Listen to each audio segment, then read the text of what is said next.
हे गुरुदेव, आपका स्वरूप अपने आप में अत्यंत भव्य और दिव्य है।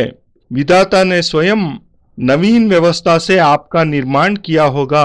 अत्यंत तेजस्वी और भव्य मुखमंडल, उस पर पैनी सतर्क और सूक्ष्म दृष्टि संपन्न नेत्रों में अथाह करुणा का सागर, होठों पर देवताओं को भी लजाने वाली मुस्कुराहट, भगवान विष्णु के पांचजन्य शंख की तरह ग्रीवा, उमड़ते हुए विशाल जलधि की तरह आपका भव्य और उन्नत वक्षस्थल, घुटनों को स्पर्श करते हुए हस्ती सुंड की तरह दो बलवान भुजाएं और देवताओं की तरह लंबा सौंदर्यशाली अद्भुत व्यक्तित्व, जिसमें बल इतना कि एक ठोकर से पेड़ को जड़ से उखाड़ कर फेंक दे, हाथों में क्षमता इतनी कि दो व्याघ्रों को पीठ से पकड़कर हवा में उछाल दे, और साहस इतना कि जिसे सुनकर हिमालय भी दांतों तले उंगली दबा ले।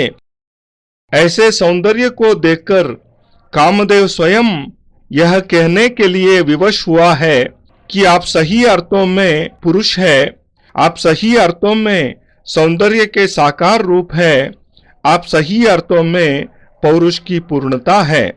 अगर संपूर्ण व्यक्तित्व का आकलन किया जाए तो यह केवल निखिलेश्वरानंद जी का व्यक्तित्व ही है।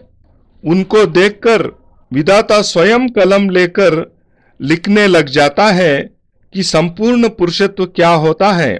एक एक अंग अपने आप में एक तेजी, एक क्षमता, एक तेजस्विता, एक भव्यता, एक देदीप्यता लिए है। एक एक अंग सांचे में डला हुआ है। यदि किसी को स्वामी निखिलेश्वरानंद जी के शरीर का दिव्य दर्शन हो जाता है, फिर उसके समान सौभाग्यशाली तो देवता भी नहीं होते, क्योंकि मात्र उनका शरीर ही अपने आप में पूर्णता का परिचायक है। पूर्णता ही नहीं, संपूर्णता का आगार है। और जब आपके शरीर को देखता हूँ तो मैं ही नहीं अपितु सैकड़ों साधक साधिकाएं और अप्सराएं टगी सी कड़ी रह जाती है। उनकी आंखें तक नहीं झपकती, वे जड़वत कड़ी होकर केवल टुकुर टुकुर निहारती ही रहती है।